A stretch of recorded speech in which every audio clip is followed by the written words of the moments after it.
چاہتے تو ابو طالب کو ہدایت دیتے، اس کو کلمہ پڑھا لیتے، مسلمان کر لیتے، اس سال کا نام غم کا سال قرار پایا، لیکن نبی نے ابو طالب کو ہدایت نہیں دی.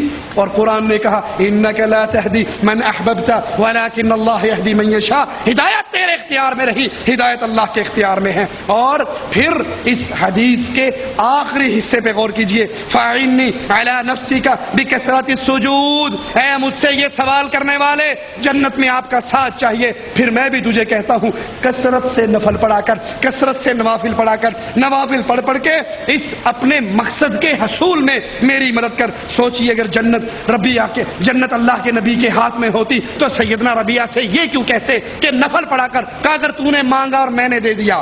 اہل شرک کی 8ویں دلیل احمد سعید کاظمی اپنی کتاب توحید اور شرک کے صفحہ 17 پر لکھتے ہیں کہ مشرکین کا عقیدہ تھا کہ اللہ نے ان کے معبودوں کو پیدا کرنے کے بعد ان کو الوہیت دے دی، اب اللہ کوئی کام نہ کرے اور یہ کرنا چاہیں تو کر سکتے ہیں.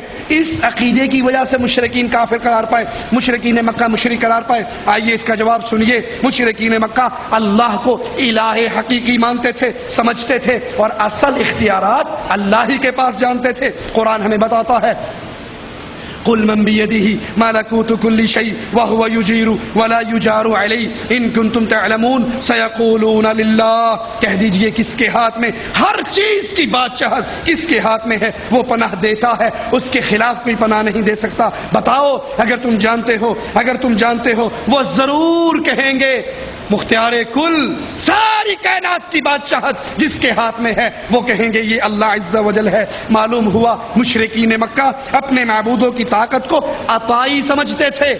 آج کے مشرک بھی ذاتی اور عطائی کا فرق کرتے ہیں نا جی. اس دور کا مشرک بھی اپنے معبودوں کو جو طاقت مانتا تھا ان میں وہ عطائی مانتا تھا، ذاتی نہیں مانتا تھا. اور اپنے معبودوں کو اللہ کے دربار میں سفارشی مانتا تھا، انہیں سارے اختیارات نہیں دیتا تھا. وَيَقُولُونَ هَؤُلَاءِ شُفَعَاؤُنَا عِندَ اللَّهِ. اور وہ کہتے تھے یہ ہمارے اللہ کے ہاں سفارشی ہیں، ساڑی سندا نہیں، انہاں دی موڑدہ نہیں، ہماری ان کے آگے، ان کی اللہ کے آگے. مَا نَعْبُدُهُمْ إِلَّا لِيُقَرِّبُونَ إِلَى اللَّهِ زُلْفَىٰ. ہم ان کے پاس اس لیے جاتے ہیں تاکہ یہ ہمیں اللہ کے قریب کر دیں گے. یہی وجہ ہے کہ مشرکین مکہ سخت مصیبت میں صرف اللہ کو پکارتے تھے. قُلْ مَن يُنَجِّيكُم مِّنَ الظُّلُمَاتِ الْبَرِّ وَالْبَحْرِ تَدْعُونَهُ تَضَرُّعًا وَخُفْيًا. کہہ دیجئے وہ کون ہے جو تمہیں جنگل اور دریا کی آفتوں سے نجات دیتا ہے جب تم گڑ گڑا کر اور آہستہ آہستہ پکارتے ہو. قبر پرستوں کی 9ویں دلیل کہتے ہیں قرآن پاک میں ہے وَلَوْ أَنَّهُمْ إِذْ ظَلَمُوا أَنفُسَهُمْ جَاءُوكَ فَاسْتَغْفَرُوا اللَّهَ وَاسْتَغْفَرَ لَهُمُ الرَّسُولُ لَوَجَدُوا اللَّهَ تَوَّابًا رَحِيمًا. جب تم اپنی جانوں پر ظلم کرو تو ظلم کر لیں تو اے محبوب اگر یہ تیرے پاس حاضر ہوں اور پھر اللہ سے معافی چاہیں اور رسول بھی ان کی شفاعت فرمائے تو ضرور اللہ کو بہت توبہ قبول کرنے والا مہربان پائیں گے. معلوم ہوا ہر قسم کا مجرم آج آپ کی قبر پر جائے اور وہاں حاضر ہو کر آپ سے شفاعت کا سوال کرے تو اللہ کے نبی کی قبر پہ کھڑے ہو کر مانگنے سے اللہ سارا کچھ معاف کر دیتا ہے. آئیے اس کا جواب سنیے. جاؤ کا تیرے پاس آئے، اس سے مراد قبر نبی نہیں ہے بلکہ اس سے مراد نبی کی زندگی میں نبی کے پاس آ کر سوال کرنا ہے. وگرنہ قرآن حکیم کی آیت پہ غور کیجئے وَإِذَا جَاءُوكَ حَيُّوكَ بِمَا لَمْ يُحَيِّكَ بِهِ اللَّهُ. اور جب یہ لوگ آپ کے پاس آتے ہیں تو آپ کو ان لفظوں میں سلام کرتے ہیں. یہودیوں کا ذکر ہے جن لفظوں میں اللہ نے تعلیم نہیں دی. ابن کثیر فرماتے ہیں یہودیوں کی بدترین خصلت تھی وہ سلام کے الفاظ کو بدل دیا کرتے تھے. تو اس آیت نے وضاحت کی جاؤ کا اس سے مراد نبی کی زندگی میں نبی کے پاس آئیں، نبی کے پیچھے نماز پڑھیں، نبی سے معافی کی درخواستیں کروائیں. یہ عین توحید ہے. لیکن اس آیت سے قبر نبی پر آ کر دعائیں کرنے کی دلیل نہیں ملتی. معلوم ہوا دونوں آیات اس سے مراد آپ کی زندگی ہے. یہ آیات قبر نبی پر آ کر مانگنے کی دلیل نہیں.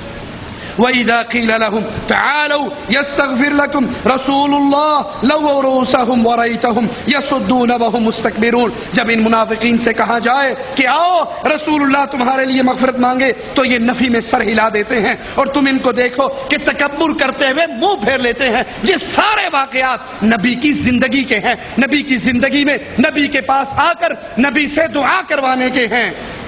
گناہوں کی اللہ کے نبی کے پاس آ کر دعا کروانا یہ گناہوں کی معافی کا سبب ہے. اسی لیے ایک نابینا صحابی آئے اور آپ سے آ کر آپ کی زندگی میں آپ سے دعائیں کروائی, اور جب آپ فوت ہو گئے, آپ اس دنیا کو چھوڑ گئے, تو عمر ابن خطاب کا دور حکومت ہے, دور خلافت ہے, قحط پڑ جاتا ہے. حضرت عمر رضی اللہ عنہ وارضا نبی کے چچا کو لے کر آتے ہیں اور اللہ سے کہتے ہیں, اللہ جب تک ہمارے نبی زندہ تھے وہ ہمارے لیے دعا کیا کرتے تھے, اب ہمارے نبی تو تیرے پاس آ گئے, اب ہم اس کے چچا کو لے کر آئے ہیں, یہ دعا کرے گا, اللہ تو اس کی دعا سن کے ہمیں پانی پلا دینا, ہم پہ بارش برسا دینا. اگر قبر نبی پر آ کر دعائیں مانگنا, نبی کو پکارنا, اغیثنی یا رسول اللہ کی صدائیں لگانا دین اور ایمان ہوتا, توحید ہوتی, نبی کی یہ تعلیم ہوتی, صحابہ نے یہ سیکھا ہوتا, تو حضرت عمر چچا عباس کو لے کر کیوں آئے, وہیں قبر رسول پہ کھڑے ہو کے آواز لگا دیتے.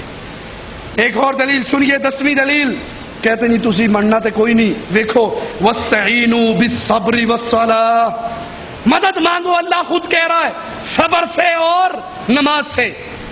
ایک ذاکر کہتا ہے صبر اور نماز یہ دین اسلام کی فروع ہے, اہل بیت دین اسلام کی اصول ہے.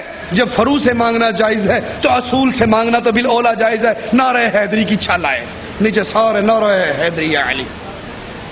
ارے بھائی یہ آیت پیش کرنے والے ایک لمحے کے لیے سوچو, کبھی دنیا میں کسی نے یہ کہا اے نماز مدد کر, اے صبر مدد کر, کہا وَاسْتَعِينُوا بِالصَّبْرِ وَالصَّلَاةِ؟ کیا اس کا یہ مطلب ہے کہ تم مانگنا شروع کرو, اے نماز مدد کر, یا نماز المدد, یا نماز المدد, یا روزہ المدد, یا صبر المدد؟ نہیں, بلکہ مفتی احمد یار گجراتی اپنی کتاب جاء الحق صفحہ 194 پر لکھتے ہیں, اس آیت میں مسلمانوں کو حکم دیا کہ نماز اور صبر سے مدد حاصل کرو. تو نماز اور صبر بھی تو غیر اللہ ہے نا, جب اس سے مدد مانگی جا سکتی ہے تو رسول اللہ سے کیوں نہیں مانگی جا سکتی؟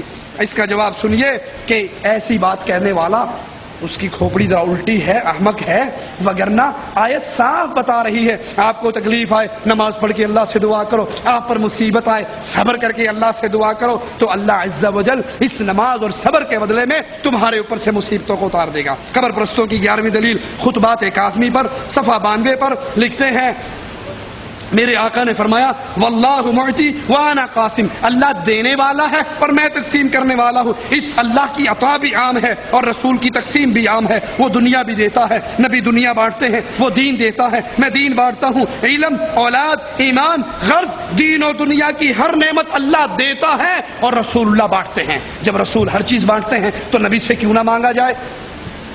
ہائے ہائے, وہ ملنگ سے کسی نے کہا تھا نماز پڑھ لیا کر, انہوں نے کہا ہے اوکھیاں گلا نہ کر, قرآن میں آیا ہے یا ایھا الذین آمنوا لا تقربوا الصلاۃ, نماز والو, ایمان والو, نماز کے نیڑے بھی نہ جانا. انہوں نے کہا اگے تے پڑھ وانتم سکارا, جب نشے کی حالت میں ہو تب. انہوں نے کہا اینے تے عمل کر لین دے, اگے پھر ویکھاں گے, اتنا تو مان لینے دو.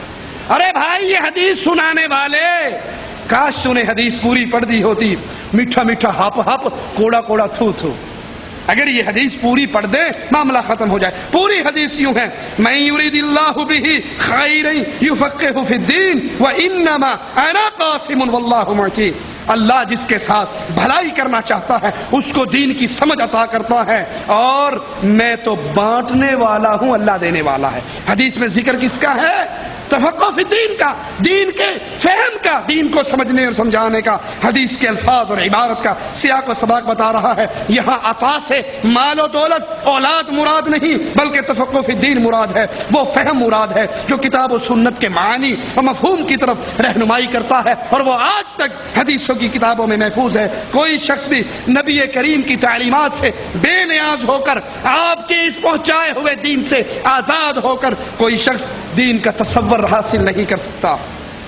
قرآن حکیم کی آیت پہ غور کیجئے, لو انفقت ما فی الارض جميعا ما الفت بین قلوبہم ولکن اللہ الف بینہم, اگر آپ زمین کے تمام خزانوں کو خرچ کر دیں تو بھی ان کے دلوں میں الفت اور محبت پیدا نہیں کر سکتے. ان کے دلوں کو تو اللہ نے ہی جوڑا ہے. قرآن حکیم کی ان واضح